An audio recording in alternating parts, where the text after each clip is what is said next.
It was one of those perfect spring afternoons.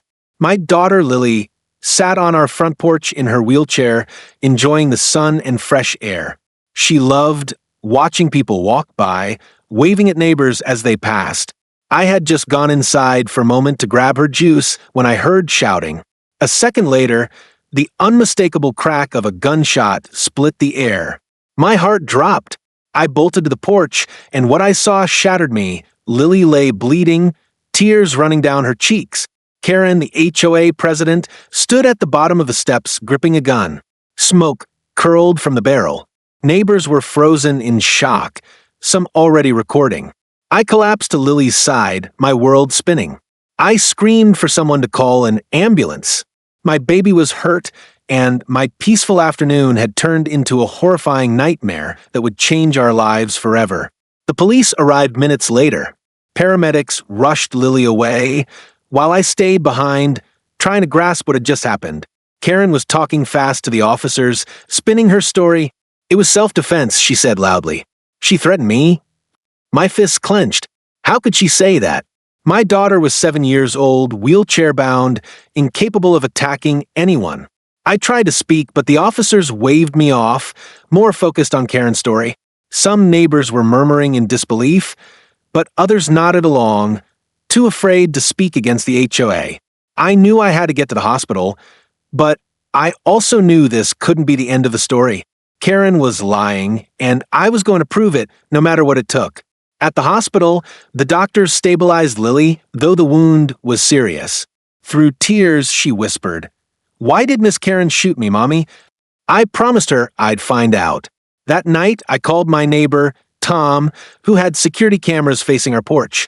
By morning, Tom had reviewed the footage and sent it to me. My hands shook as I watched the video. Karen had approached our porch, yelling about community violations, pointing at Lily. My daughter sat quietly terrified. Then, without provocation, Karen pulled out the gun and fired. There was no threat, no aggression, just cruelty. With this footage, Karen's lies wouldn't hold up. This was my proof, and I was going to take it straight to the authorities. With the footage in hand, I marched into the police station. The officers seemed reluctant at first, but when I showed them the video, their faces changed. Silence filled the room as the truth played out in front of them. The supervising officer ordered Karen to be brought in immediately for questioning. My phone wouldn't stop buzzing.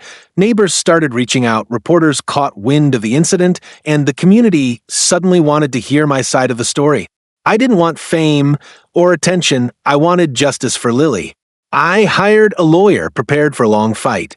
Karen wasn't going to get away with this, and the HOA wouldn't be able to hide her behind technicalities and influence. My daughter deserved justice, and I was ready to fight for it. With the footage in hand, I marched into the police station. The officers seemed reluctant at first, but when I showed them the video, their faces changed. Silence filled the room as the truth played out in front of them. The supervising officer ordered Karen to be brought in immediately for questioning. My phone wouldn't stop buzzing. Neighbors started reaching out, reporters caught wind of the incident, and the community suddenly wanted to hear my side of the story. I didn't want fame or attention, I wanted justice for Lily. I hired a lawyer prepared for a long fight. Karen wasn't going to get away with this, and the HOA wouldn't be able to hide her behind technicalities and influence. My daughter deserved justice, and I was ready to fight for it. As the investigation progressed, more people came forward. Karen's history wasn't clean. There were reports of her threatening other families, harassing neighbors, and using her HOA title to intimidate residents. Many had stayed silent out of fear, but now, with the spotlight on her, they found courage. Local news stations aired the footage of the shooting, and public outrage grew. The HOA board tried to control the narrative, but it was too late. Karen was arrested, facing charges of aggravated assault and attempted murder. The court date was set, and I could feel the weight starting to lift off my chest. The battle wasn't over, but at least now the truth had a voice, and it was getting louder by the day. Court day arrived, and the tension was unbearable. Karen appeared in court, dressed like a victim, her lawyers spinning tales of self-defense. But the video footage didn't lie. The prosecutor played it for the jury, showing every second of Karen's aggression. Neighbors testified, describing her long history of hostility.